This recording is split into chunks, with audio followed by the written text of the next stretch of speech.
right, let's get straight into it. How much does it cost to live in Bangkok, Thailand? Probably one of the most asked questions I get in my Instagram DMs, YouTube comments, TikTok messages. And today I'm going to break it down into different sections. And then at the end of the video, I'm going to give you an overall amount of how much roughly I spend in Bangkok per month. All right, first one is transportation. So this can be bike taxis, car taxis, BTS, MRT, my own bike. And to be honest, I do spend quite a lot on transportation. I do have my own motorbike, so when I use that, it's fairly cheap. You can fill up the tank for 100, 200 baht, and then that lasts like a week. So that's pretty cheap, but over the years, I've used my bike less and less, and I end up using more convenient ways to travel, which is like a taxi. I've got the AC, even things like BTS, MRT. It's quite quick, it's fairly cheap, and it's air conditioned too, so that's a big bonus for me. So mainly, I probably use taxis. Sometimes bike taxi if I want to be in a rush somewhere because you can whip and zip in between all the cars. And then with BTS and MRT, one trip can cost anywhere between 10, 15 baht up to 60 baht. But mostly I do use car taxis, which can add up. So roughly per week on taxis, I probably spend about 2,000 baht. Yeah, overall about 8,000 baht a month just on that. So used to be a lot cheaper than that, but now I just want the quick, convenient way, which is going by a taxi, even though you get stuck in the traffic, which is probably one of the worst things about Bangkok is the traffic here. It's pretty bad. Okay, my second expense is rent. I've already made a video about this, which you can see here. How much do I pay for rent? It's around 13,000 baht per month. I live in a pretty good area, Rama 9. There's lots of condos here. If I would recommend the best areas to live in terms of convenience, good value for money, I would say Rama 9, Prompong, Chitlom, good but quite expensive, same as Thong Lo, Ekamai. Yeah, these places are really, really popular, especially with expats. My condo has everything: pool, gym, sauna, massage shop, restaurants, 7-Eleven. And yeah, all that for 13,000 bahts, 42 square meters. So I think I've got a bargain. I'm happy where I am. I've been in this condo for a few years. And yeah, that's how much I pay for rent. Next one, Wi-Fi. I pay 500 baht per month. My box is, I think, True. It's really fast, actually. I've never had any problems while living in this condo. With the Wi-Fi, it's super quick. And 500 baht, it's not too bad, so it's okay. What other bills do I pay? Things like electricity, water.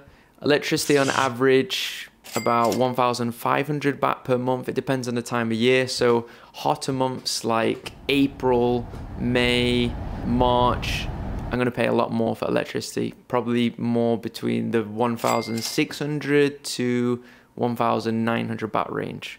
Whereas in the winter months in Bangkok, between say November to February, where it's not cold, but it's a little bit cooler compared to like April, then I'll pay anywhere between 800 baht up to 1,300 baht. Well, let's say on average per month for electricity about 1,500 baht. And then there's the water, which is 100 baht. So electricity and water together, 1,600 baht. So not too bad really. It's like 40 pounds. Okay, next expense is food. This is quite a hefty one for me. I spend a lot of money on food just because I have the belief of you eat good, you feel good, you look good. So I do try to eat healthy. If I'm ordering food, which I do a lot, I use like Grab, Food Panda. And to be honest, most days I'll either order or I'll go out to a restaurant and eat, which makes my food expenses every month pretty high. So probably per day on food, I spend about 800 baht.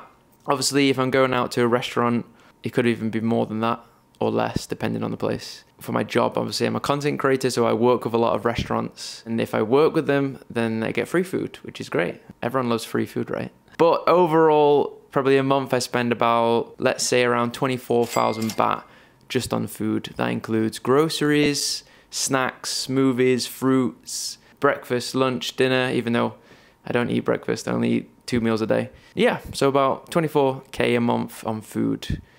Sounds a lot when I say it out loud.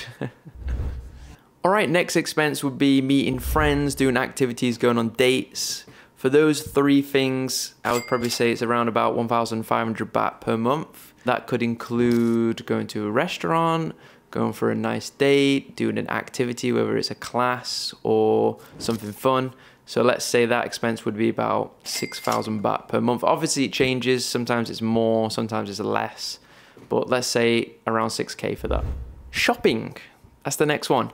I don't do a lot of shopping in store actually, very, very rare. When it comes to the convenience of shopping, I like to use Lazada and Shopee, which is like the two biggest apps in Thailand for that. Like Amazon, but Asian Thai version. Probably spend about 3,000 baht a month just on things from Lazada, Shopee. That could be hair product, toiletry, gadget, supplements, and anything like that. Little bits and bobs really. Anything that I feel like is necessary, or, well, sometimes I go a little bit overboard with Lazada.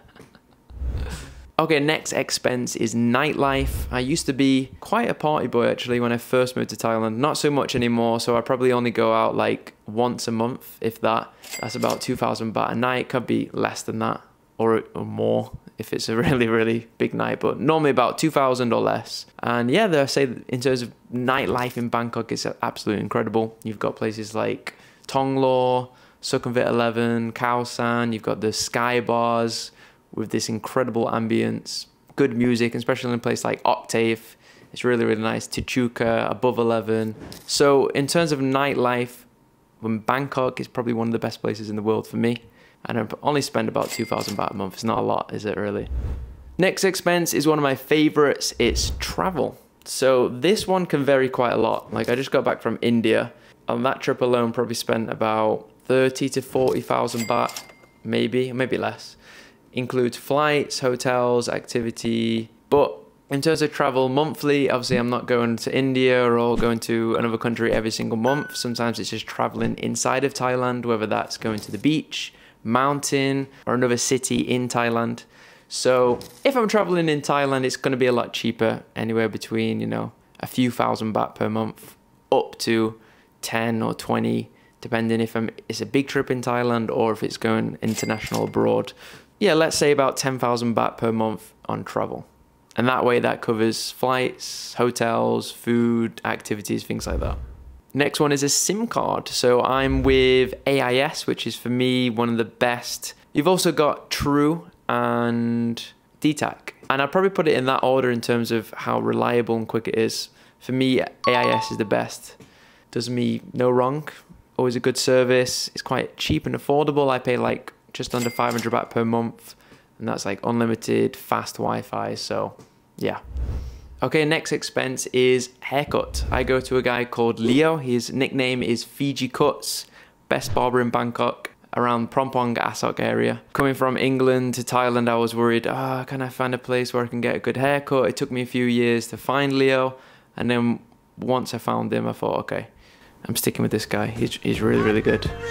And yeah, I go probably twice a month actually. I used to go once a month, but now probably twice a month. So 700 times 2, 1,400 baht just on haircuts a month. Okay, drum roll please. And the amount is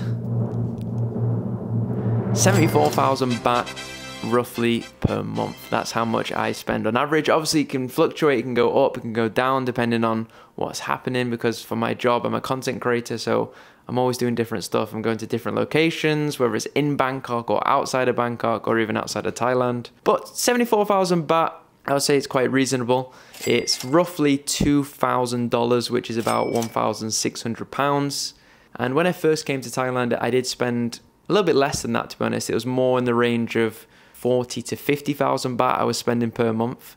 But now it's gone up to, yeah, about 74,000, which is $2,000. For me, that's quite reasonable. I have a spacious condo, which is quite affordable. I can go out, I can meet friends, I can do activities, go on dates, travel when I want to. I'm happy in that sense. Hopefully it doesn't go up too much, because it's slowly going up over the years, but I'm trying to keep it at a cap, because obviously it's important to save, which is what I'm going to move on to. My next point is always have an emergency fund set up. So obviously it's not something I mentioned in the video for expenses, but a lot of my earnings that I do put into is an emergency fund.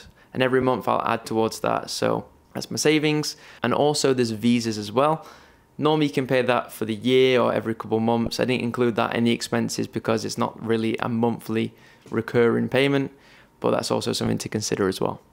All right, there we have it. Now you know how much I spend on average per month. My question is to you is, how much do you spend, and did I miss out anything on my list? Do comment down below, and I'll see you next time.